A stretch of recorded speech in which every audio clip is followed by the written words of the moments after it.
Assalamualaikum warahmatullahi wabarakatuh. Alhamdulillah rabbil alamin wassalatu wassalamu ala asyrafil anbiya'i wal mursalin wa ala alihi wasahbihi ajma'in. Rabbi shrah li sadri wa yassir li amri wa ahlul 'uqdatam min lisani yafqahu qawli, amma ba'd. Pertama, saya nak ucapkan terima kasih kepada saudara moderator.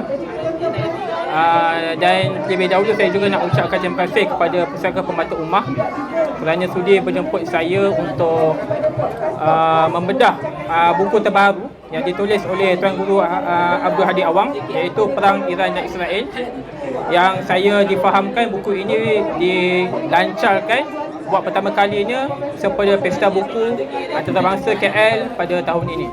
Baik, jadi pandangan awal ataupun pandangan umum saya terhadap buku ini, saya sempat membelik dalam sehari dua kebelakangan ini buku, dan saya nak juga ucap terima kasih kepada PPU, Pusaka Pemata Ummah, kerana sudi postkan bukunya ke rumah saya. Jadi saya sempat belik-belik dalam 2 hari yang lepas.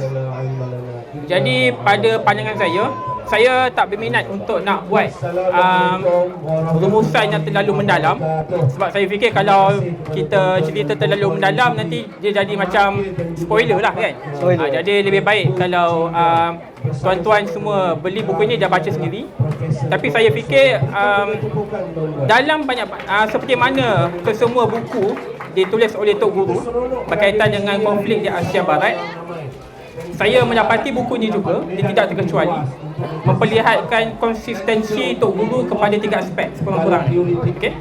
Pertama adalah Tok Guru konsisten menerusi buku ini walaupun tajuknya adalah Perang Iran dan Israel, tetapi Tok Guru tidak ketinggalan untuk mengajak kita melihat kepada akar konflik, iaitu Palestin dan Israel.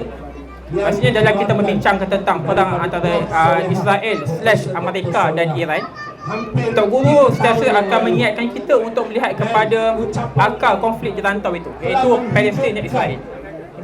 Dan memang itu adalah hakikatnya. Memang selagi mana Palestin itu tidak dibebaskan sepenuhnya, selagi itulah rantau itu tidak akan aman. Sebab kita berhadapan dengan satu kuasa yang sangat rakus dalam menjarah tanah yang dirampas, dan sebab itulah keadaan itu tak akan stabil selagi mana Israel yang merupakan kanser dan penyakit utama di rantau itu masih wujud. Dan Tok Guru konsisten mengajak kita untuk fikir kepada persoalan tersebut. Pertama. Yang kedua, buku ini juga menunjukkan konsistensi Tok Guru bila bercakap tentang konflik di Asia Barat.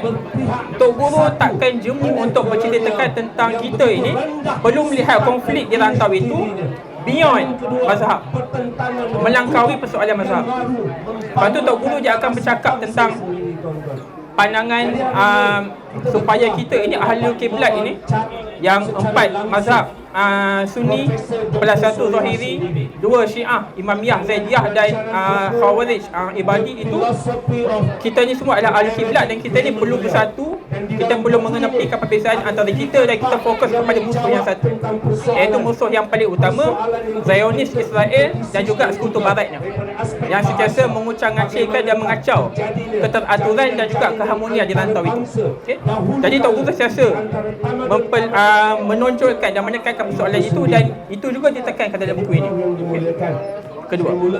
Yang ketiga adalah bila saya membaca buku ini daripada kulit ke kulit, saya mendapati Tok Guru konsisten satu lagi perkara, dan pada saya yang paling penting, iaitu Tok Guru bila bercakap ataupun mencerna ataupun membahaskan tentang konflik Asia Barat, Tok Guru akan meletakkan nas dan dalil sebagai lensa dalam melihat konflik yang berlaku. Dan ini sebenarnya satu kekuatan, malah disebutkan juga oleh dalam, saya fikir kata apa, perakata penerbit, bahawa keunikan buku ini adalah Tok Guru menggunakan dalil Quran dan juga hadis dalam memahami dan juga mencerna, memahamkan khalayak pembaca bagaimana konflik itu berlaku.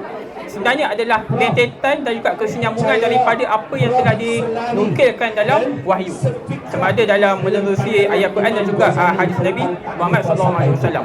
Jadi saya fikir itulah sebenarnya intipati yang menarik bila kita baca buku ini, menunjukkan konsistensi berpuluh tahun Tok Guru menulis tentang Asia Barat, tentang konflik di dunia Islam. Tok Guru takkan lari daripada membincangkan ataupun melihat konflik ini daripada tiga sudut tersebut. Okay, jadi berikut dikongsikan oleh doktor pada peringkat awal sebagai mukadimah. Jadi dari sudut keseluruhannya, konsistensi Tok Guru daripada tiga aspek utama. Yang pertama, kepada kita perlu melihat kepada akar konflik, iaitu Palestin. Konflik ini bermula daripada konflik Palestin-Israel, dan kemudian yang keduanya, kita perlu lihat bahawa konflik ini perlu melangkaui persoalan mazhab, iaitu fokus kepada musuh utama kita, iaitu Zionis/Israel/Amerika. Dan yang ketiganya, konsistennya Tuan Guru meletakkan nas dan dalil Al-Quran dan hadis dalam memahami konflik ini sebagai lensa utama. Jadi itu antara tiga perkara penting yang doktor sendiri dapat lihat daripada buku Perang Iran Israel.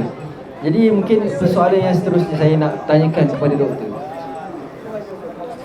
bagaimanakah ataupun apakah faktor utama yang menyebabkan hubungan Iran ni dan Israel ni daripada dulunya orang kata apa, pernah daripada baik sehingga kini orang nampak sebagai permusuhan yang nyata lah, berperang.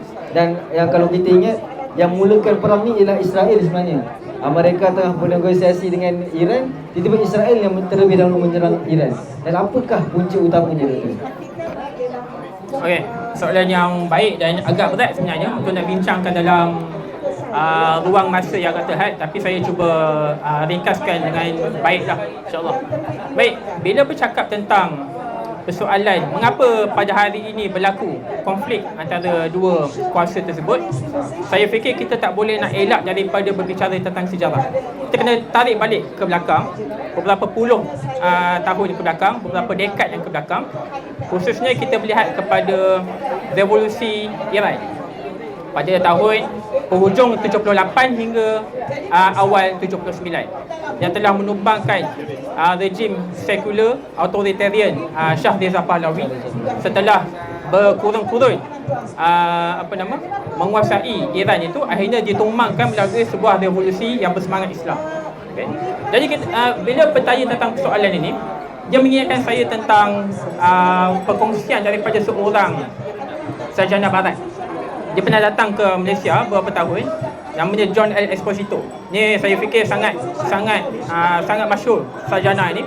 Walaupun beliau bukan Muslim dan daripada Amerika Syarikat, tapi penulisan beliau mengenai Islam dan hal ehwal umat Islam ni sangat berobjektif dan sangat neutral lah. Yang saya fikir kita perlu memberikan kredit kepada apa yang beliau tuliskan.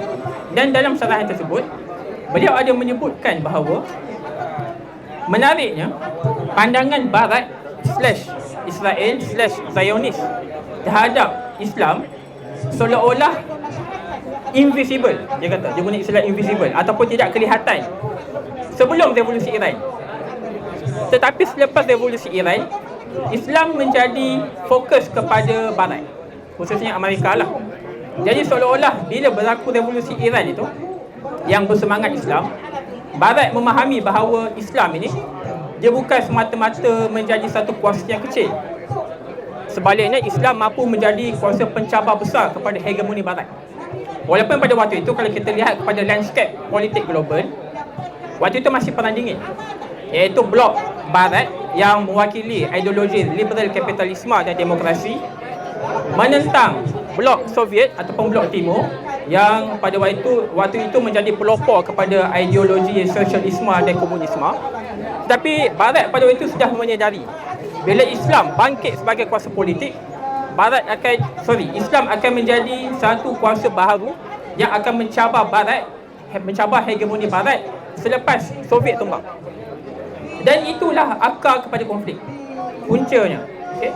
Dan bila kita melihat pada 27 Februari tempoh hari berlakunya serangan daripada Israel terhadap Iran, walaupun beberapa jam sebelum itu belumlah rundingan itu telah dimuktamadkan, tapi rundingan antara Amerika dan Iran itu nampak macam agak positif perkembangannya. Tetapi Israel tahu, ini kita perlu faham, Israel ni formula ataupun rahsia untuk dia kekal selamat, stabil di rantau itu adalah dengan dia mentidak stabilkan rantau itu di sekelilingnya. Rantau sekeliling tidak stabil, Israel akan stabil. Itu formula dia. Dan sebab itu kalau kita perasan, kalau kita tarik ke belakang 2026, kita tarik 15 tahun lepas, iaitu semasa Arab Spring. Kebangkitan Arab berlaku di banyak negara-negara Arab, start daripada Tunisia, meloncat ke Mesir, meloncat ke Libya, pergi ke Syria dan sebagainya. Kita akan mendapati waktu itu negara Arab di sekeliling tidak stabil dan berlaku kekacauan. Tetapi tidak berlaku kekacauan dengan Israel. Itu. Okay? Jadi berbalik kepada persoalan Iran Israel ni, bila Israel tahu, rejim Netanyahu ini melihat bahawa rundingan antara Amerika dan Iran hampir mencapai perkembangan yang positif, dia tahu ini signal yang tak baik untuk negaranya. Maka menyebabkan dia rasa perlu untuk dia serang. Bila Israel start serang Iran, waktu itulah Abang Long dia pastilah akan membackup adik dia di rantau itu. Berlakulah konflik. Jadi sebab tu kita kena faham apa yang berlaku pada start daripada 27 Februari itu 2026, berlaku ketika dalam bulan kita menyambut Ramadan itu. Kita tidak boleh lihat dia secara terpisah daripada sejarah panjang pasca revolusi Iran itu. Okay? Dia berlaku disebabkan Barat dan Israel melihat Iran sudah menjadi satu kuasa yang mencabar hegemoni Barat, mencabar kepentingan Barat, mencabar kepentingan Amerika di rantau itu, menyebabkan mereka melihat Iran adalah musuh nombor satu di rantau itu. Maka sebab itulah mereka menetapkan tekanan yang sangat kuat, kepungan berpuluhan tahun terhadap Iran sebabkan atas dasar kefahaman dan pandangan tersebut. Sekitar abad 16 dan Okay, baik. Jadi sebenarnya macam kita kembali kepada pokok asal, Israel yang sebenarnya menjadi punca lah. Bagai contoh tadi, Israel nak stabil, maka dia perlu ketidakstabilan rantau tu. Jadi bila rantau tersebut tidak stabil, maka Israel akan stabil. Ini yang menjadi punca akar konflik daripada apa yang berlaku sekarang ni. Jadi mungkin ada persoalan-persoalan di luar sana yang mengatakan bahawa ini hanya sekadar wayang. Yang kata, saya tak pastilah, saya rasa dia agak keteruran sekiranya dikatakan wayang. Dan adakah Iran ni sebenarnya betul-betul mempertahankan Palestin atau sebenarnya Palestin sebagai alat geopolitik sahaja untuk Iran ni perluaskan dia punya pengaruh di Timur Tengah? Apa pandangan doktor? dalam bahasa Arabnya Okey, ini soalan menarik juga. Adakah ini semua adalah wayang? Ini dan menariknya pandangan tentang Iran ini adalah pemain wayang dengan Amerika, dengan Israel tidak bersungguh-sungguh ataupun tidak ikhlas dalam membantu paksi penentang ataupun paksi pejuang pembebasan di Palestin dan di rantau Asia Barat ini. Pada saya kita kena kita boleh lihat dia secara empirikal lah. Apa yang kita boleh lihat. Bila berlaku serangan Israel terhadap Iran pada bermula 27 Februari, siapakah yang terkorban? Dia punya Ayatullah itu terkorban. Ali Larijani terkorban. Pemimpin-pemimpin kanan terkorban. Jadi kalau kita nak kata Iran ini pemain wayang, macam mana otak kita boleh fikir mereka boleh korbankan Ayatullah mereka itu? Sebab saya ingat bila berlaku kesyahidan Ayatollah Ali Khamenei itu, kami beberapa orang ahli akademik di universiti, kami dijemput di IAIS di Petaling Jaya, dan kita jemput juga seorang ahli akademik daripada Iran untuk dia berceritakan sendiri tentang konflik yang berlaku, apakah perkembangan terkini yang boleh dikongsikan. Dan beliau membayangkan Ayatollah Ali Khamenei ini, dia memang seorang pemimpin yang sangat diagungkan di Iran. Tak kisahlah seseorang itu religious ataupun beragama ataupun seorang yang mungkin agak liberal sikit, mereka sangat menyanjung sosok Ayatollah Ali Khamenei ini. Okay? Jadi kalau kita nak fikirkan macam mana mereka ni sangat cintakan pemimpin agung mereka, kalau kita nak kata ini adalah wayang, sejauh mana mereka sanggup untuk korbankan pemimpin yang mereka cintai itu? Pada saya itu adalah bukti empirikal, hujah empirikal yang paling simple kita boleh gunakan untuk membidas dakwaan setengah pihak yang kata ini adalah wayang. Tamam. Okey. Yang kedua, of course kita kena lihat balik pada sejarah. Okey, sejarah. Kalau kita nak cakap Iran ini tidak menyumbang tidak membantu, tidak memberikan bantuan yang sepatutnya kepada paksi penentang, kepada Hamas apa semua dan sebagainya, kita boleh tengok rekod, dan benda ni adalah open secret, rahsia yang terbuka. Iran menjadi funder kepada paksi-paksi penentang, kepada Hamas, kepada Jihad Islami, kepada gerakan di Lebanon, gerakan di Yaman, dan benda tu memang tidak dapat dinafikan oleh mana-mana pemerhati dan juga pengkaji, dan benda tu open secret. Okay? Jadi okeylah, mungkin ada orang cakap ini adalah sebahagian pada taqiyah untuk dia ni Syiah membantu Sunni, tapi puluhan tahun benda itu berlaku. Jadi sejauh mana perlu taqiyah itu dilakukan dan berapa banyak kos perlu dihanguskan untuk memperlihatkan mereka ini tidak bermain wayang. Susah. Untuk saya selaku orang yang memerhati, kita tak boleh nak terima dakwaan sebegini. Sebab akhirnya kita akan berbalik kepada benda yang kita boleh ukur secara empirikal, secara nyata dan secara berfakta. Sebab bila kita cakap benda ni adalah satu wayang, satu unsur taqiyah, ini masih lagi bersifat andaian dan kita tak boleh nak ukur. Jadi pada saya, dan okey, kalau kita nak cakap Iran ini adalah pihak yang kita tak boleh nak percayai, persoalannya okey, kalau kita tolak Iran, siapakah yang kita boleh harapkan yang rantau itu? Negara-negara Teluk, seperti mana yang Ustaz Afiq Awang sebutkan tadi, negara Teluk ini sudah dicocok hidungnya oleh kuasa barat, oleh Amerika dengan diberi pangkalan di tanah mereka. Maka apa lagi yang kita ada? Okay? Jadi kita nak mengharapkan siapa lagi yang ada. Jadi atas dasar itulah saya fikir agak tak logik dan agak susah untuk kita nak hadam kalau kita nak kata ini masih lagi wayang, dalam keadaan pemimpin tertinggi Iran ramai yang sudah terkorban, ramai yang sudah syahid. Wang sudah banyak dilaburkan untuk membantu perjuangan di Palestin, perjuangan di Lebanon. Okay? Jadi susah untuk kita nak kata ini masih lagi wayang. Okay, baik. Jadi doktor telah pun menjawab persoalan-persoalan naratif yang dangkal lah, saya kira, berkata bahawa Iran ni sekadar wayang, sedangkan mereka mengorbankan pemimpin tertinggi mereka, pemimpin yang mereka sangat sukai, sangat cintai dan sebagainya. Jadi kita lihat dengan berlakunya peperangan antara Iran berkongsikan berlawan dengan Amerika Syarikat / Israel / Zionis ni, adakah kita sebenarnya sedang menyaksikan kejatuhan Amerika Syarikat itu sendiri? Dan bagaimana kita tengok dunia sedang mula-mula perlahan beralih kepada blok kuasa yang lain, China, Rusia dan sebagainya. Apakah pandangan doktor tentang perkara ini? Okey, soalan yang menarik. Adakah kita nampak bibit-bibit kejatuhan Amerika Syarikat? Kalau tanya pada saya setuju dengan pandangan tersebut. Okey. Tambah pula, ini menarik kalau kita tengok balik, contohnya teori jatuh dan bangun sesebuah kerajaan ataupun sesebuah tamadun, sebagaimana yang Ibn Khaldun pernah nukilkan dalam kitab agung beliau, iaitu Al-Muqaddimah. Okay. Dia kata dalam sesebuah kerajaan ataupun sesebuah negara ni, biasanya mereka akan dapat bertahan sekitar 3 ke 4 generasi, iaitu plus minus dalam 100 ke 120 tahun. Okay?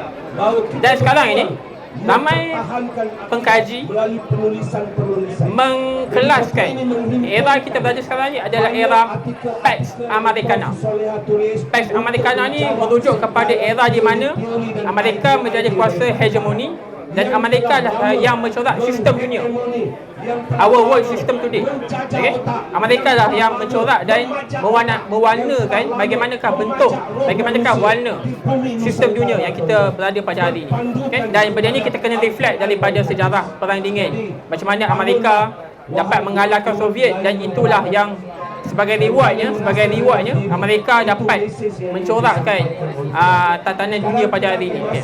Tapi kalau kita tengok, kalau kita balik kepada teori Ibn Khaldun tadi, usia standard sesebuah kerajaan ini biasanya 100 ke 120 tahun. Okay. Dan kalau kita melihat, kalau kita meletakkan Amerika Syarikat ini, bermula dia menjadi sebuah superpower adalah bermula daripada Perang Dunia yang Pertama, iaitu awal kurun ke-20. Sekarang ini sudah 100 tahun. sudah satu kurun. Okay? Jadi kita dah nampak bibit-bibit kejatuhan itu. Dan sebenarnya kalau kita bercakap dalam konteks akidah, okay? Allah tetapkan sesuatu itu, dia mesti ada hikmah, dan dia ada hikmah dia lah di sebalik itu kan. Jadi bila Allah tetapkan Trump naik sekali lagi, selepas dia naik pada tahun 2016 digantikan oleh Biden, dan kali ini dia naik lagi sekali, itu sebenarnya seolah satu isyarat yang Allah nak tunjukkan bahawa Amerika ini akan dijatuhkan. Mungkin bukan zaman Trump, mungkin selepas daripada Trump, tapi bibit kejatuhan itu akan kita nampak daripada lebih jelas pada era Trump. Walaupun kalau tanya pandangan saya secara pribadi, saya nampak sebenarnya bibit kejatuhan Amerika Syarikat itu bukan era Trump, sebelum itu lagi, pada era George W. Bush sebenarnya. Selepas daripada Bush menggempur ataupun menceroboh Afghanistan tahun 2001, lepas tu menceroboh Iraq 2003. Kalau kita lihat, itu adalah operasi ketenteraan Amerika yang gagal. Sebab dekat Iraq, Amerika memerlukan masa belasan tahun untuk menyelesaikan kerjanya di Iraq, dan benda tu tak berjaya pun. Akhirnya mereka terpaksa bawa balik tentera dia selepas banyak nyawa yang telah terkorban, nyawa tentera yang telah terkorban, banyak wang yang telah dihanguskan, banyak senjata yang telah dibekalkan untuk operasi di Iraq. Dan sebenarnya itu sudah menunjukkan bibit kejatuhan Amerika Syarikat. Dan dia adalah satu, kita kata, domino effect. Era Bush lemah, era Obama lebih lemah, dan dia secara kumulatif kelemahan itu terkumpul pada era Trump 2.0 ini. Okay? Dan kalau kita nak kata Amerika Syarikat sekarang ini masih lagi menjadi superpowers, kita mungkin boleh menyanggah pandangan tersebut. Sebab sekarang ini sudah ada superpower yang lain, walaupun dia belum lagi mencapai kehebatannya, belum lagi dapat mengalahkan hegemoni Amerika, tetapi seukurannya menjadi kuasa pengimbang. Adanya China, adanya Rusia. Okay?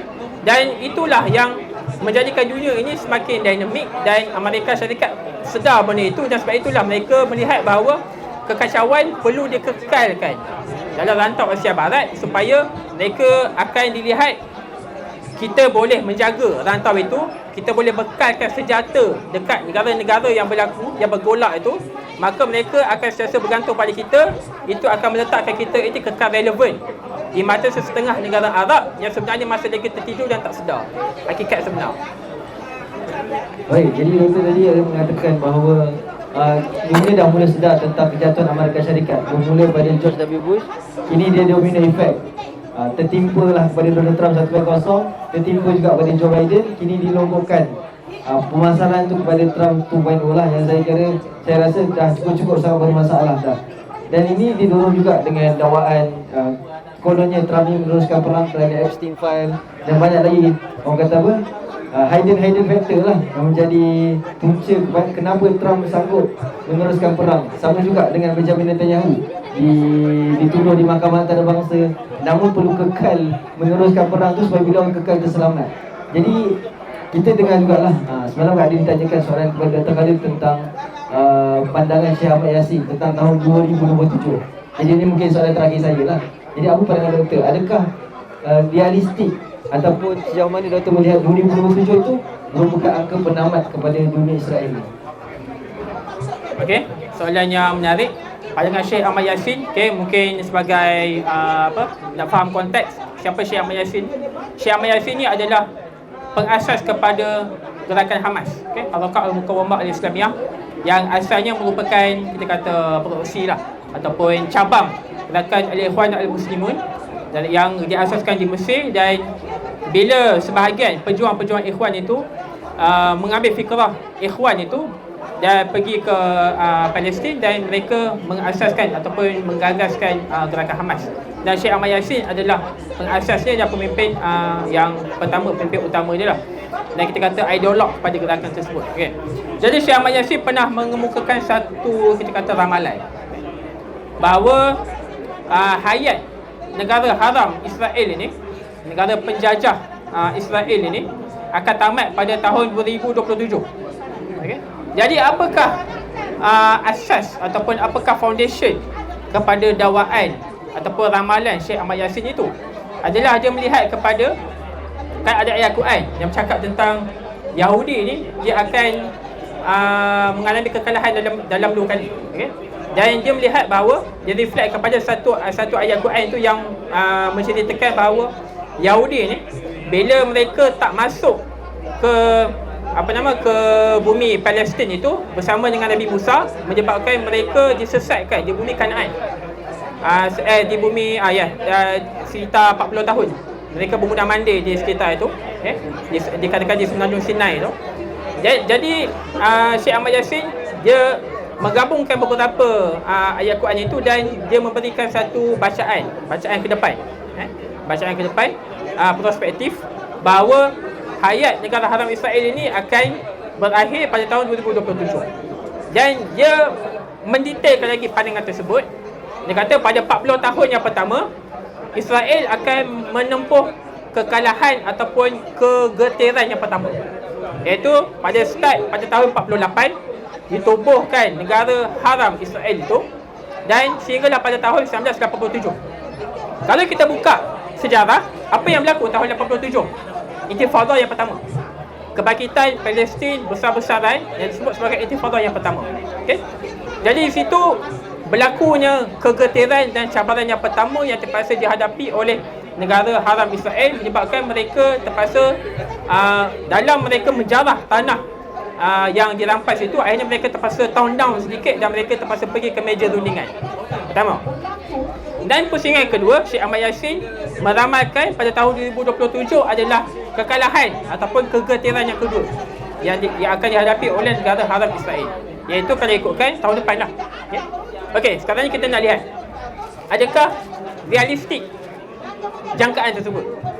Kalau kita lihat kepada Tufanul Aqsa, bermulanya kebangkitan pada 7 Oktober 2023 yang lalu, dan itu sebenarnya adalah titik mula, atau bukan titik mula lah, itu nampak kita kata titik-titik yang jelas kejatuhan dan juga kemerosotan kekuatan negara haram Israel itu. Bila berlaku kebangkitan pada 7 Oktober itu, berlakunya pembantaian yang maha dahsyat di Gaza. Berlakunya genosid. Ini pun saya nak memperbetulkan sedikit pandangan ataupun naratif yang mungkin kita pegang selama ni, iaitu apa yang berlaku di Gaza sepanjang 2 tahun lebih ini adalah perang. Bukan perang. Itu bukan perang. Itu adalah pembunuhan nyawa, pembunuhan etnicide ataupun genosid.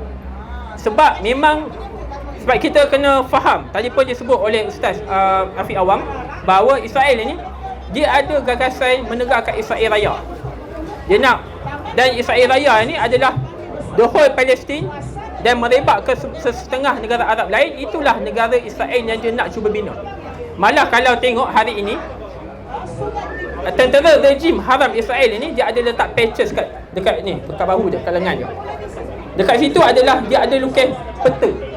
Dan kalau tengok peta itu adalah peta degraded Israel yang mereka impikan. Okey. Jadi sebab itulah apa yang berlaku di Gaza itu adalah pembersihan etnik. Mereka nak menghalau sepenuhnya penduduk Arab Palestin di situ. Sebab itulah kita katakan ini bukannya perang. Ini adalah pembunuhan nyawa, genosid yang besar-besaran dilakukan. Okey. Dan kita balik kepada persoalan tadi. Dalam tempoh 2 tahun genosid berlaku, mereka kata tujuannya adalah untuk membasmi Hamas. Tetapi Hamas tak tumbang-tumbang. Hamas tak dapat nak dibasmikan sepenuhnya. Walaupun ramai pemimpin utama yang syahid, tetapi Hamas disebabkan tarbiyah yang begitu tersusun, begitu kemas, begitu terlatih yang dilakukan terhadap generasi yang muda, Hamas, ahli-ahli Hamas, penggerak-penggerak Hamas tumbuh bab selawan. Okay? Jadi situ menunjukkan bahawa Israel yang selama ini kita faham ataupun kita mungkin salah sangka sebuah kuasa yang sangat kuat di rantau Asia Barat, ingin mengalahkan non-state actor pun tak berjaya. Non-state actor, Hamas itu bukannya state actor, itu adalah non-state actor. Ia adalah sebuah gerakan politik yang menjaga mentadbir Hamas, mentadbir Gaza. Pun Israel dengan $1 trillion dolar disalurkan oleh kuasa barat, khususnya Amerika, masih tak berjaya untuk nak menumbangkan sebuah non-state actor yang dikepung, yang disekat berbagai-bagai bantuan, tak berjaya. Okay? Itu sebenarnya adalah bibit kemuncak ataupun bibit penting menunjukkan Israel ini tidak lagi kuat sebagaimana mungkin perang Arab Israel dan sebagainya. Okay? Dan bila Israel cari pasal dengan Iran, itu semakin menunjukkan Israel ini sangatlah tidak berkuasa bagaimana yang kita pernah gambarkan sebelum ini. Okay? Dia serang Iran balas roket, dan roket-roket itu berjaya tembus Iron Dome. Dan menariknya, Iran punya roket yang dapat tembus ke Iron Dome itu nilainya jauh lebih rendah daripada roket-roket yang dilancarkan oleh Amerika dan juga Israel. Nisbahnya adalah jutaan dolar untuk satu roket, jutaan dolar daripada Amerika dan juga Israel. Roket yang berjaya dipintas oleh Iran adalah $35,000. Jadi tak tahulah nisbah dia berapa, satu per berapa itu. Maksudnya memang sangat berbeza. Bayangkan Iran dalam keadaan negara yang dah berdekat-dekat dikepung, ditekan, disekat, tapi boleh menjadi satu kuasa yang boleh melawan semula kuasa-kuasa besar, kuasa yang kuat di rantau itu menunjukkan bahawa Israel ini sebenarnya hayatnya sudah sampai ke penghujung. Maka kita mendoakan supaya apa yang diramal ataupun dijangka oleh Syekh Ahmad Yassin rahimahullah itu akan menjadi satu kenyataan, insya-Allah. Sama-sama kita doakan. InsyaAllah sama-sama kita doakan. Mungkin satu soalan yang terakhir, rangkuman kepada doktor, harapan untuk pengunjung-pengunjung pesta buku akan memiliki buku ini. Jadi mungkin sedikit rangkuman kepada doktor. Okey, saya nak sarankan supaya sidang pendengar dan juga yang pengunjung datang ke Reruai Pusaka Pemata Umar ini untuk mendapatkan buku Perang Iran Israel ini. Saya fikir buku ini sangat penting untuk dibaca, untuk dimiliki dan untuk dihadam, untuk dibedah dan juga untuk dihayati oleh kita semua, khususnya seorang Muslim, untuk kita faham apakah yang berlaku di dunia sebelah Asia Barat yang sebenarnya adalah sebahagian daripada kita.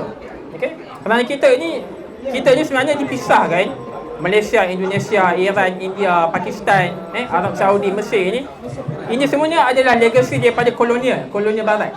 Kita dulu tidak faham, kita tak pernah ada pemahaman bahawa umat Islam ni adalah terpisah-pisah dan berpecah satu masa dulu. Kita faham kita ni adalah umat wahidah, umat yang satu. Tapi bila kolonial barat menjajah dunia Islam dan memecah-mecahkan kita, maka kita lebih suka melihat pada diri kita. Kita adalah orang Malaysia. Apa yang berlaku di Iran, Iran lah. Apa yang berlaku di Palestin, Palestin lah. Apa yang berlaku di Syria, Syria lah. Jadi pada saya, kita perlu memecahkan tembok pemisah itu dengan antara langkah pertamanya adalah dengan kita mendapatkan buku ini dan kita baca dan kita fahami. Pada saya banyak notah penting yang pengarang buku ini, iaitu Tuan Guru Haji Abdul Hadi Awang, nukilkan dan huraikan dalam buku ini, iaitu tentang persoalan siapakah Iran sebenarnya. Adakah Iran itu musuh kita? Adakah Iran bermain wayang? Okay? Siapakah yang bermuka-muka dan memakai topeng yang kita nampak selama ni baik, tetapi sebenarnya nak kata bersubahat itu nampak macam jahat sangat. Tapi itulah dengan musuh-musuh Islam. Siapakah musuh utama yang kita perlu perangi? Jadi semua itu dinukilkan dan dicatatkan dengan sangat kemas oleh Tuan Guru Haji Abdul Hadi Awang dalam buku ini. Dan saya fikir dalam bacaannya, saya dalam beberapa hari ini saya sibuk dengan urusan keluarga, tapi disebabkan buku ini pembacaannya sangat santai, bacaannya agak laras bahasanya tidak tinggi, saya boleh habiskan dalam masa 2 hari. Okay? Jadi saya nak kata, bukan nak mengangkat diri kata hebat boleh baca cepat, tak. Nak kata buku ini boleh dibaca secara santai. Okay? Jadi saya rasa khalayak umum sangat akan boleh sangat memahami buku ini dengan baik, sebab dihuraikan dengan santai dan diselang-selikan dengan ayat Quran, dengan hadis. Okay? Jadi bila kita baca buku ni, kita akan lebih dapat penghayatan yang lebih tinggi berbanding dengan kita semata-mata melihat dan juga membaca isu di Asia Barat ini secara geopolitik dan hubungan antara bangsa semata-mata. Tapi dalam buku ini, Tok Guru Hadi mengajar kita supaya melihat benda ini, isu ini, konflik ini daripada lensa Al-Quran dan juga hadis, Yang mana itu adalah sumber tertinggi dalam agama kita. Okay, jadi pada saya perlu untuk kita dapatkan buku ini dan kita perlu baca dan hayati.